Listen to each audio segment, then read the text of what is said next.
Muchas gracias, buenas noches con todos. En la mesa de honor quiero saludar al señor presidente de la Academia, académico de número, doctor Osvaldo Segarra Rojas, y agradecerle a través de él a su junta directiva, quien gentilmente, leyendo el borrador del libro, tuvieron la amabilidad de editarlo. Señor vicepresidente, doctor Nelson Raúl Morales Soto, señor doctor Jaime Villena, que acaba de presentarme, gracias por la presentación, secretario bienal. Un saludo especial a los académicos, eméritos, honorarios, de número y asociados aquí presentes, a las distinguidas autoridades institucionales, académicas, hospitalarias que nos acompañan, distinguidos invitados aquí presentes, el señor rector de la Universidad Científica del Sur, el doctor José Amiel, gracias por su presencia, a los distinguidos, ahí está el expresidente de la Academia, también a todos los expresidentes mi saludo especial. Un saludo también al señor doctor académico de número de la Academia de la Lengua, el doctor Camilo Fernández Cosman, quien gentilmente leyó el borrador y escribió el prólogo. Al presidente de la Sociedad Peruana de Cardiología, al doctor Manuel Sosa, quien escribió una de las presentaciones. A los amigos, colegas y compañeros de promoción, familiares. En cuanto a los compañeros de promoción, saludo al doctor Alberto Hidalgo Payete, presidente de nuestra promoción. Estoy yendo muy rápido, porque el libro está dedicado a la promoción 1965 de la Facultad de Medicina de San Fernando, de la Universidad de San Marcos, al cumplirse las bodas de oro en el año 2015, y a quienes ofrecí dedicar este libro. Como ustedes verán, este título ha generado una serie de comentarios, parece enigmático, está encriptado. Me han llamado algunos invitados a preguntarme de qué se trata, entonces les he dejado la incógnita hasta este momento. El octopus y el miocardio. Y aquí abajo la Academia Nacional de Medicina Editora. Antes de entrar en el tema de fondo, permítanme algunas disquisiciones. En primer lugar, obviamente tengo que hablar sobre el octopus, el pulpo. Tiene 8 tentáculos, ya sabemos, tiene 3 corazones, 2 venas que van a las branquias a oxigenarse y una arteria. Tiene sangre azul por hemocianina, cobre en lugar de hierro, como tenemos nosotros, por eso es su sangre azul. Tiene una especie de pico, son características presentadas en este tipo de animales. Pigmentos especiales sabemos y un saco de tinta oculto que lo usa para defenderse. Bueno, definido así parte del título, diré algo que es importante. En el año 2015, el periodista científico y médico, oncólogo, el doctor Huertas, que vive en Estados Unidos, presentó este título, El fútbol y el corazón, y en él decía,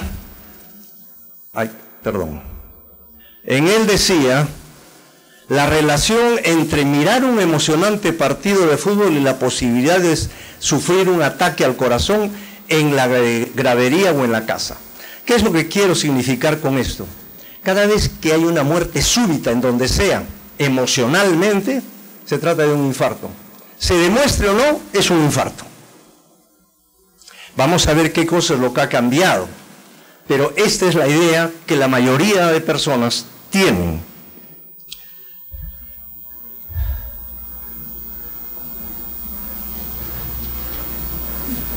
Me van a disculpar, pero este es el borrador. Eso es lo que quería presentarles. a la promoción 1965, Hugo Peche, que es mi promoción, y aquí están varios colegas a quienes agradezco su presencia. Muy bien, ya hablamos del Octopus, ahora vamos a hablar de algo. En el año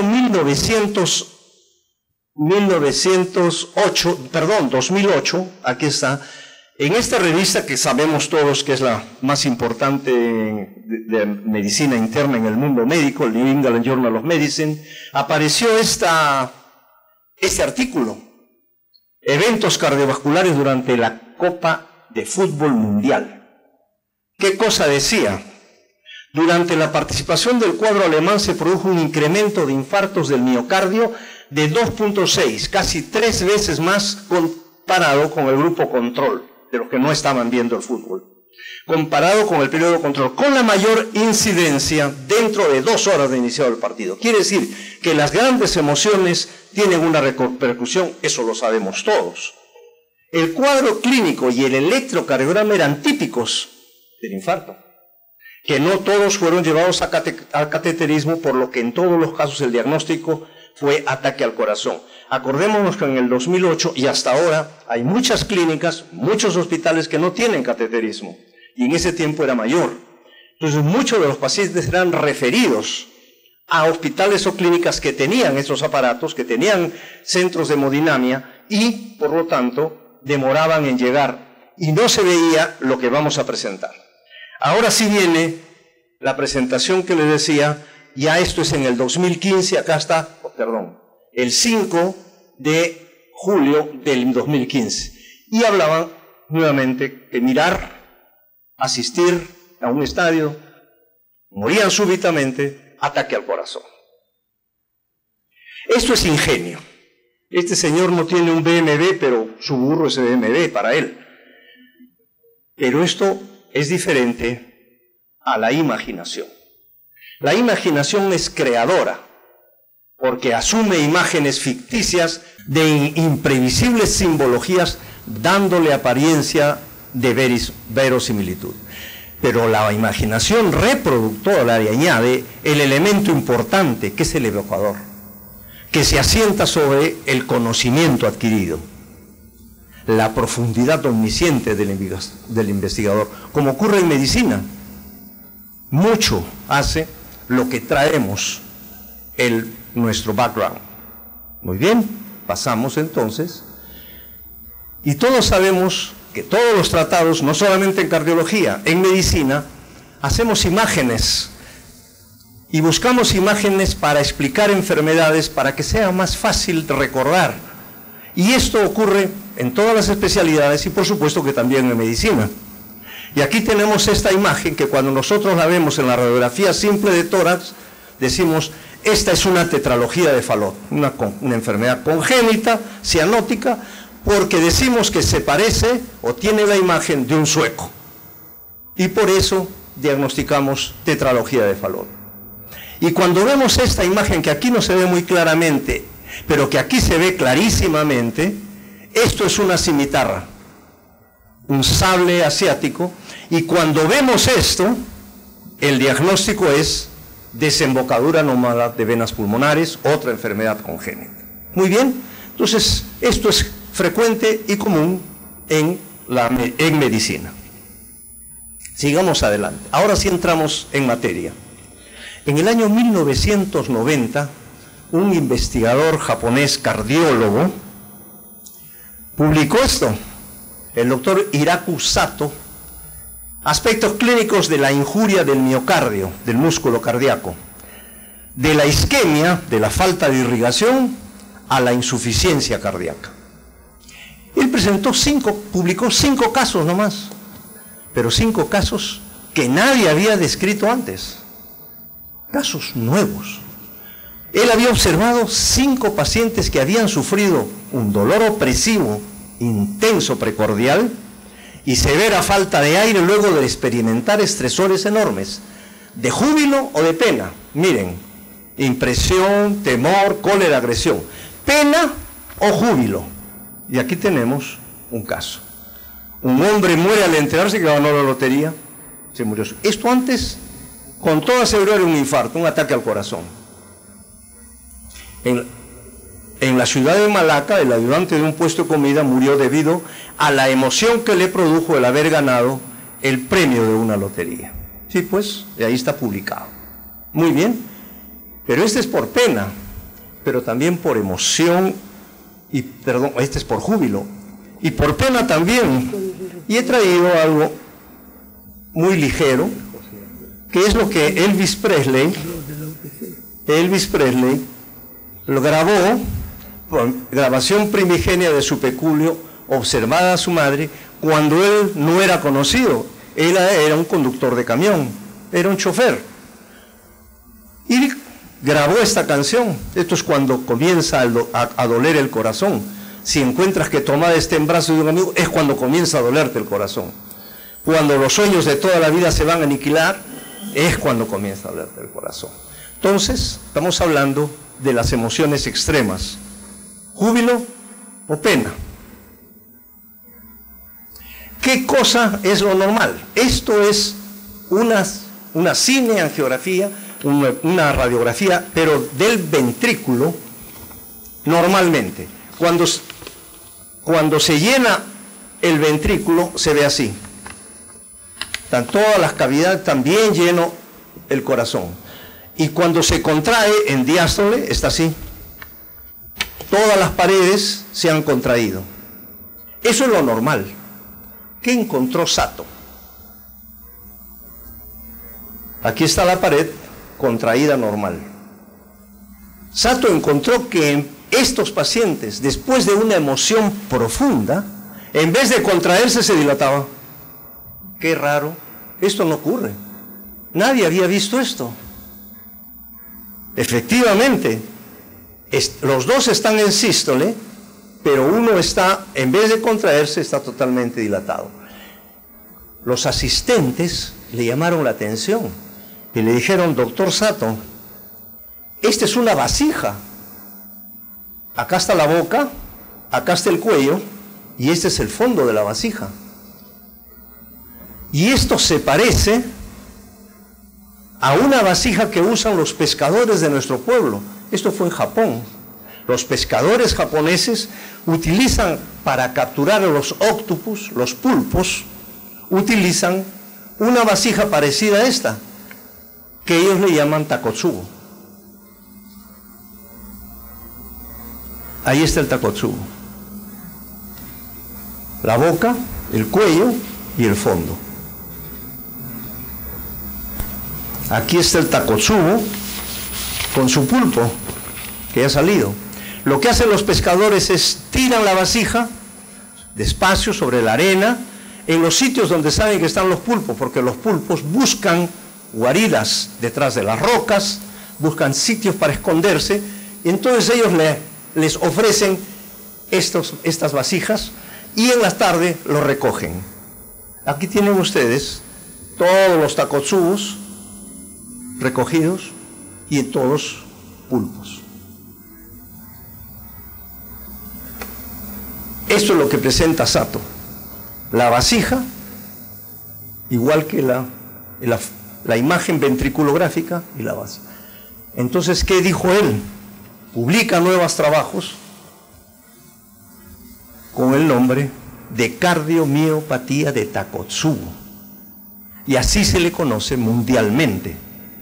Enfermedad del músculo cardíaco, es adquirida, no es congénita, de aparición súbita, luego de un gran estrés, no rara, de reciente reconocimiento, fácil de confundir por presentar los síntomas y signos del infarto, dolor intenso en el pecho, sensación progresiva de falta de aire, gran sudoración, sensación de muerte, un infarto, típicamente.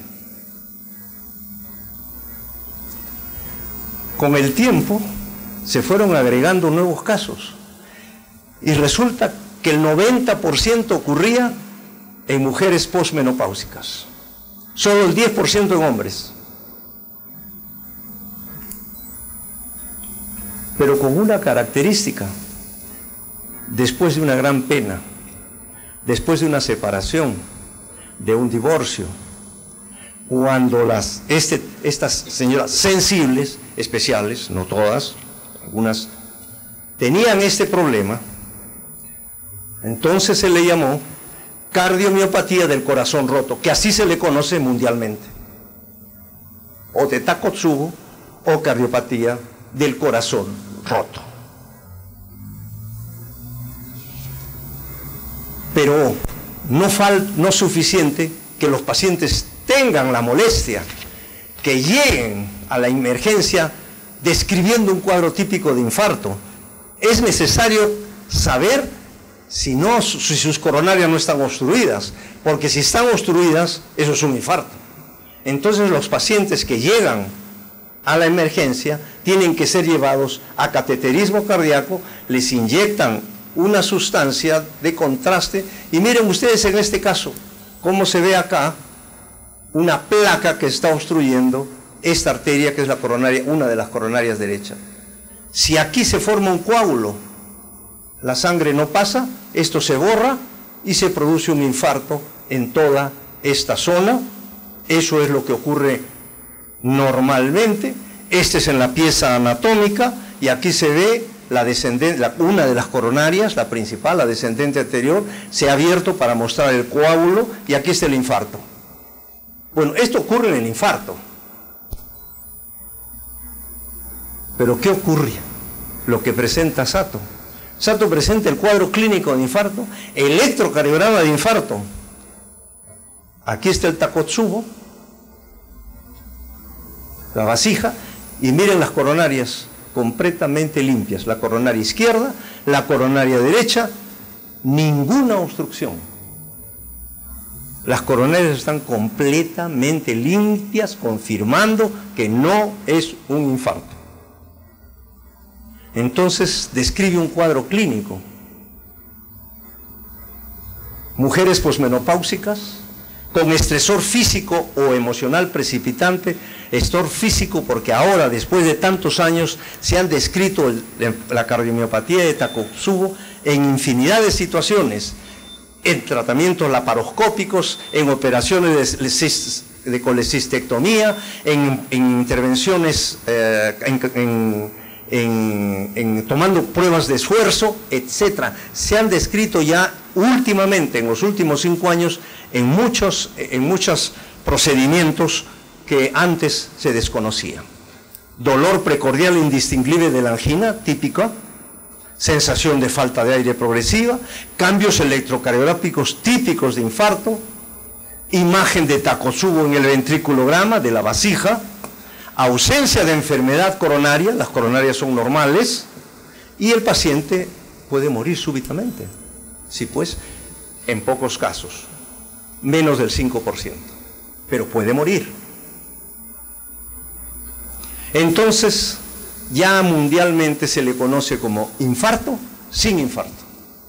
No hay infarto, no hay, esto es otra entidad. Aplicación clínica. Esto es de perogrullo, lo conocen todos los científicos, pero voy a mencionarlo para seguir describiendo. Todo avance científico debe demostrar contundencia en base a la investigación sistemática, lo sabemos. Para aplicarse, esa contundencia debe vencer el conocimiento arraigado. Sí, pues, para ponerlo en la clínica, los médicos esperan un tiempo, experimentan, conversan, van a congresos, leen revistas y poco a poco también con su propia experiencia lo van incorporando. En la praxis clínica su aceptación puede demorar años, lustros o décadas. Veamos qué pasó con el doctor Sato. Casos publicados en la literatura mundial. Fíjense, en el año 2000, 10 años después que él había presentado sus casos, 10 años después, solamente habían 5 casos en el mundo. Nadie le hacía caso. En el 2005 habían 30 y tantos casos. Ya habían pasado 15 años. Nadie le hacía caso al doctor Sato. Este fue el año donde yo tuve un caso que voy a narrar ahora, muy rápidamente, y después comienza a aumentar porque ya comenzaron a darse cuenta de que efectivamente el doctor Sato tenía razón. Y por el año 2010 no había más de 300 casos en el mundo. No estamos hablando en el país, en Japón, no, en todo el mundo. ¿Qué pasó el año 2010? En el Congreso Mundial de Cardiología en Beijing, se presenta el grupo de Sato. Ya no tenían 5 casos, tenían 25 casos, bien estudiados. Entonces, terminando la conferencia, me acerqué a conversar con ellos y me dieron algunos datos interesantes, porque yo ya había tenido la experiencia de un probable Takotsubo. No fue demostrado, era un probable. Pero de ahí, ¿qué pasó? A partir de Beijing, los periodistas científicos que siempre están a la caza de noticias que interese al público, se encontraron con una noticia fabulosa, pues. Miren, usted se puede morir del síndrome de Broken Heart, del corazón roto. La TV de Miami, Broken Heart Syndrome. Entonces, todos se interesan por esta nueva entidad clínica. Y yo, por supuesto, también. Y esto es lo que yo tuve en el año 2005. Rápidamente. Esta es una paciente de 54 años posmenopáusica, que yo le había hecho un chequeo cardiológico porque tenía que ingresar a un seguro de vida. Entonces, entre todos los exámenes que le piden, se le pide un chequeo cardiológico. Le hago todo el chequeo, laboratorio, prueba de esfuerzo, electrocardiograma. El paciente estaba normal, le hice el informe y se fue.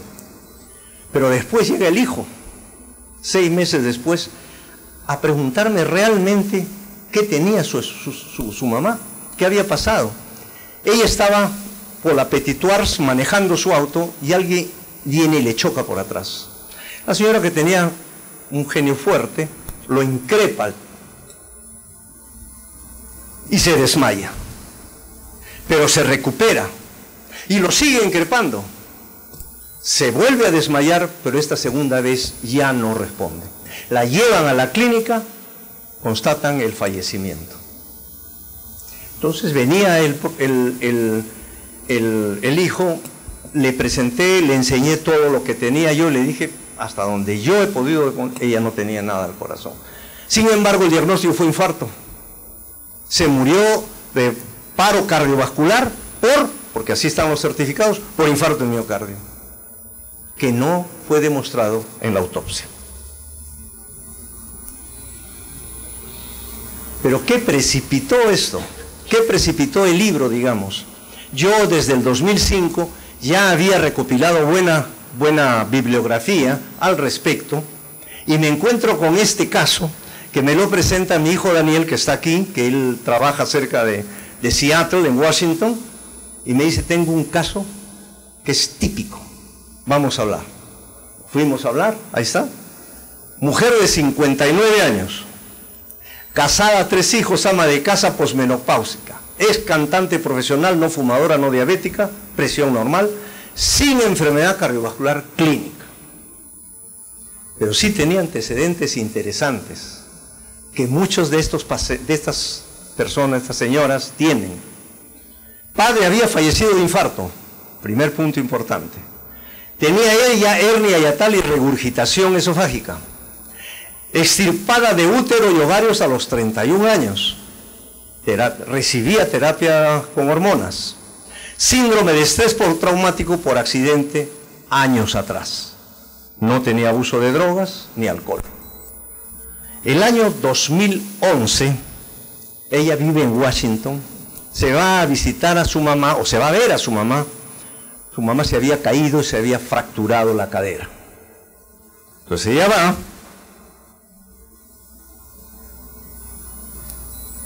la atiende, la lleva al hospital, se estabiliza y ella se regresa a Washington.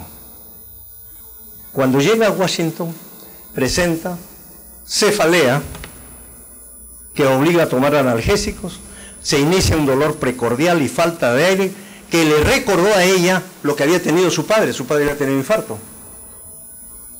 Acudió inmediatamente a emergencia. En emergencia describe su molestia, se dicen tiene infarto, tómenle un electrocardiograma. Le toman el electrocardiograma, y esto no es necesario describirlo, simplemente mencionar que esto es típico del infarto de miocardio. Ondas Q, elevación de ST y onda T negativa. Típico de infarto. La llevamos a cateterismo cardíaco inmediatamente. Le toman la cinegrafía de las arterias coronarias, y ustedes pueden ver las coronarias completamente limpias. No había nada. No había trombo, no había coágulo. Vamos a hacerle la ventriculografía, y aquí está la boca de la vasija, el cuello y el abombamiento sistólico. En vez de contraerse, se dilataba. Muy bien, eso sucedió el 2011. Aquí dice 2011, efectivamente, ese es el 2011. Muy bien. El 2014 se va a una reunión donde se estaban presentando y había un concurso en donde se rifaba un pasaje en un crucero de lujo para 2 personas. La señora se saca el premio. Inmediatamente comienza el dolor precordial y falta de aire. Recordando el episodio anterior, fue rápidamente trasladada. Ella les dice, llévenme a emergencia. Y llevada por su antecedente electrocardiograma típico directamente a cateterismo. Ella les dice, yo he tenido Takotsubo, porque en la anterior le habían dicho, no se preocupe, usted no tiene un infarto, esto es muy benigno, en unos días usted va a estar perfectamente bien. Y efectivamente, ella se fue a su casa a los 5 o 6 días. Entonces les dice, yo tengo un Takotsubo. Entonces se la llevan directamente a cateterismo, porque tienen que descartar, no vaya a ser ahora sí un infarto. Coronarias, completamente normales, limpias, no hay placas, no hay coágulos, no hay nada. Vamos a ver la ventriculografía, ahí está el ventriculograma, el Takotsubo. Durante la contracción, gran balonamiento, como lo describe Sato. Sato describe un balonamiento sistólico del ventrículo izquierdo. Eso es lo que dice Sato. Vuelven a decirle, señora, sí, efectivamente, usted ha recaído, tiene una recurrencia, que solamente, por eso es interesante este caso, porque esta recurrencia ocurre en menos del 10% de estas señoras. Eso es lo interesante de este caso. Entonces la pregunta, ¿y por qué se produce esto? Este infarto sin infarto. Bueno, no hay una respuesta contundente. Hasta hoy día, 30 de marzo del 2017, se especula que lo que puede suceder con ese balonamiento durante la contracción es lo que los cardiólogos conocemos como el stunning heart, el atontamiento del corazón. Esto fue descrito en los años 80, en los primeros años de la década del 80, por Eugene Braunwald de la Universidad de Harvard, un gran cardiólogo que tiene un tratado de cardiología. ¿Y qué cosa significa eso? Que una parte del corazón, cuando no recibe sangre, se atonta. Esa área del corazón sin sangre deja de contraerse. Esa es la defensa del miocardio. Así es la naturaleza, siempre responde manejándose como mejor puede, hasta que llegue sangre. Cuando llegue sangre, esa área cardíaca que no responde, comienza a responder, se recupera se incorpora al resto del miocardio y comienza a latir como si nada hubiera pasado. Eso es el stunning heart. ¿Pero qué produce el stunning heart? Nadie sabe tampoco. La teoría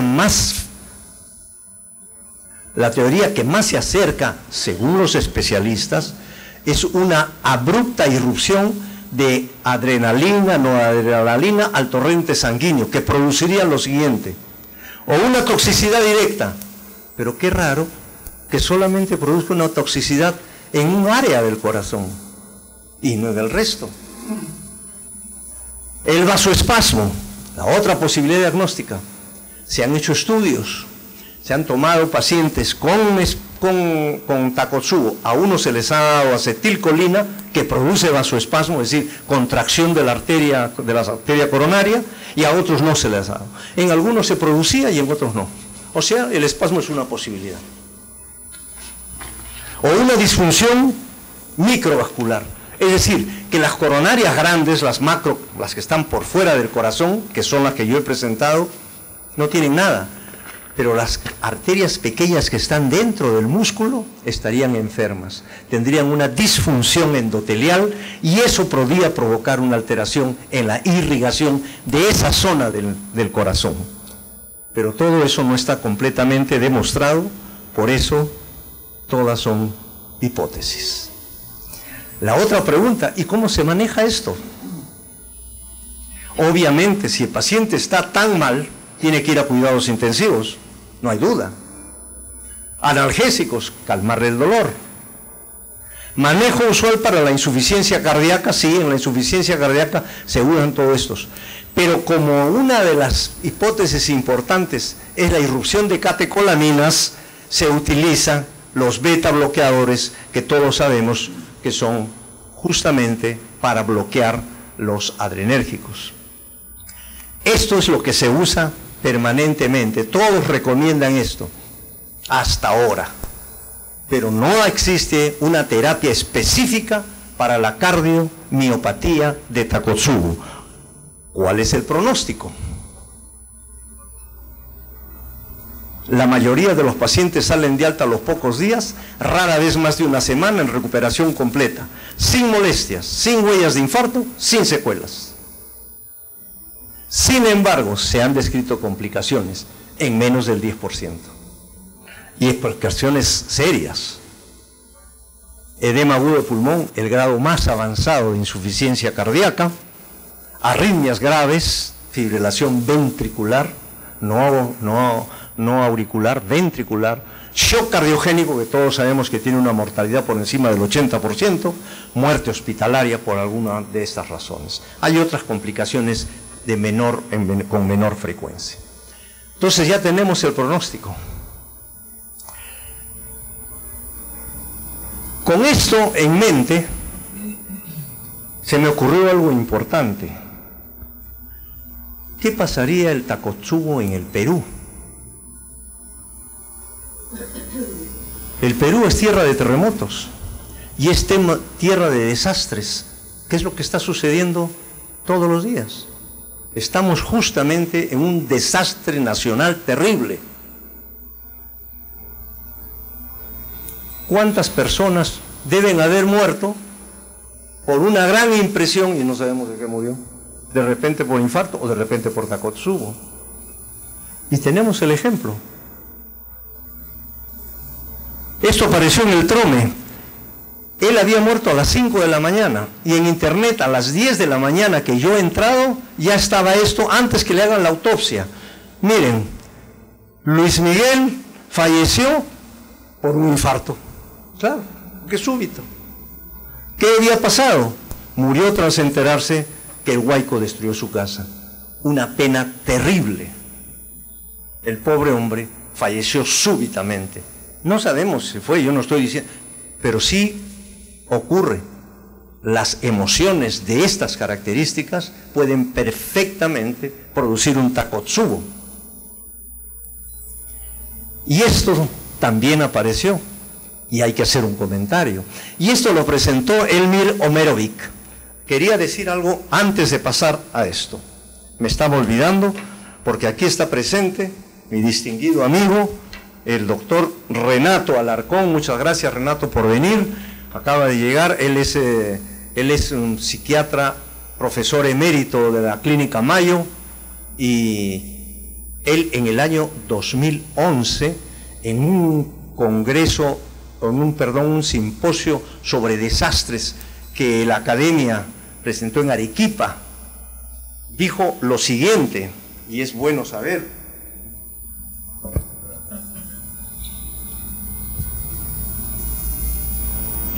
Todo desastre natural genera estrés inmediato, que puede hacerse continuo y hasta prolongado o crónico. Las respuestas emocionales son variadas y abundantes al afectar diversos sistemas psicológicos, incluyendo lo que se llama dolor emocional, equivalente más penoso que el dolor físico, con un sentimiento global de vulnerabilidad y fragilidad. Lo dice un experto. En ese mismo simposio, la doctora Raquel Cohen, internista pero especialista en desastres, remarca: hay diferencias genéticas. Cada individuo presenta perfiles únicos de conducta y por eso no se puede esperar la misma respuesta a la catástrofe, ni poder desarrollar una ayuda universal para todo individuo afectado por una catástrofe. Por supuesto, cada uno responde según su propio organismo, su propia vida.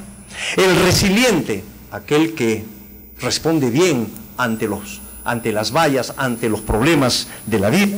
El resiliente tiene la capacidad de percibir eventos desastrosos y conceptualizarlos como menos peligrosos, y así reevaluarlos como una experiencia más positiva,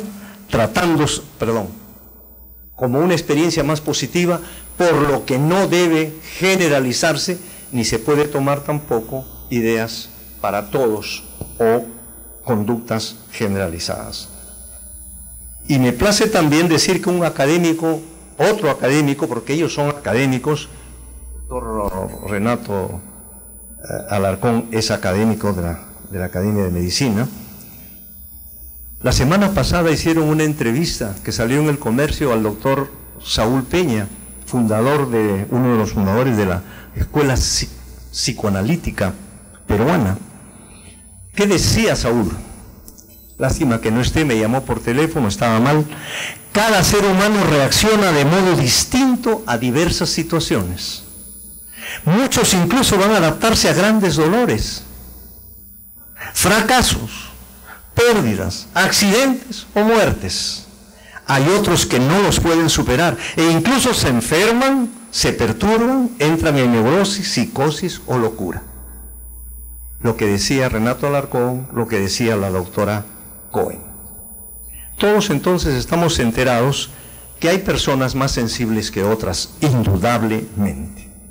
Ahora sí, entonces, el doctor Omerovic en el año 2009 publicó en la revista europea de insuficiencia cardíaca, en el European Journal of Heart Failure, esta hipótesis: Jesús murió de corazón roto, y hace una serie de curaciones interesantes, y quiero leerles el párrafo correspondiente.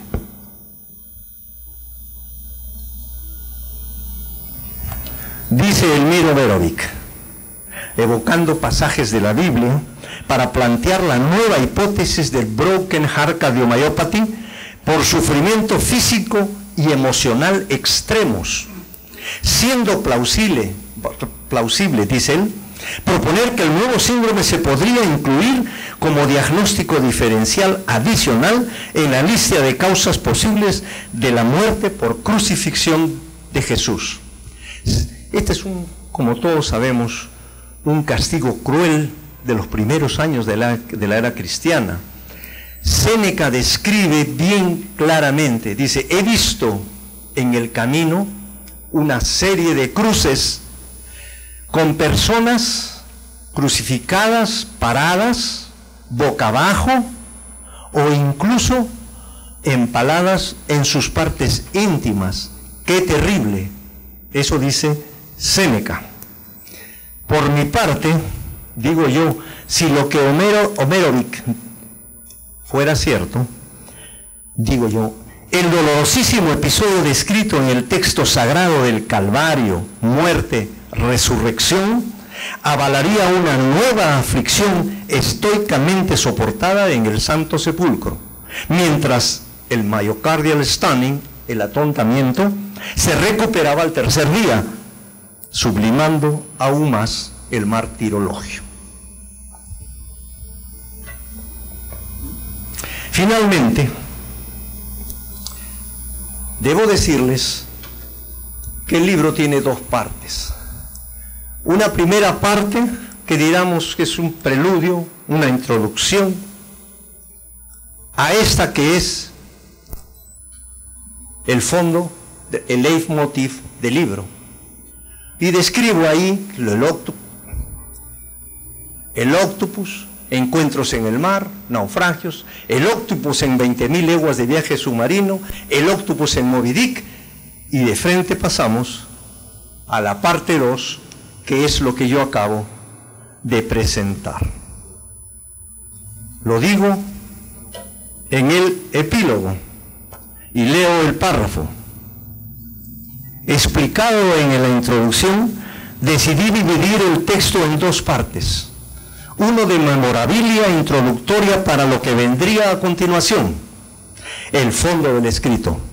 Y juxtapuse así dos ejes, la prosa libre y el texto ajustado a la rigurosidad de los asuntos médicos. ¿Se contaminó la ciencia o el pretexto iluminó el escrito?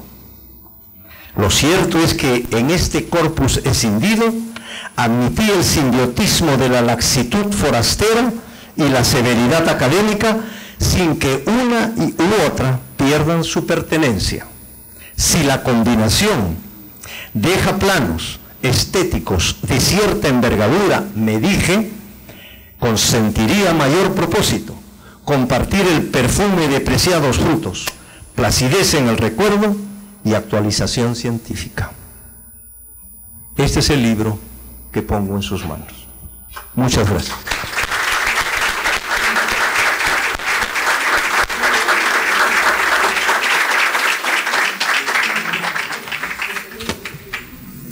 Ya. Muchas gracias, doctor Quiroz. Felicitaciones por esta nueva contribución al acervo bibliográfico de la Academia y a la medicina peruana.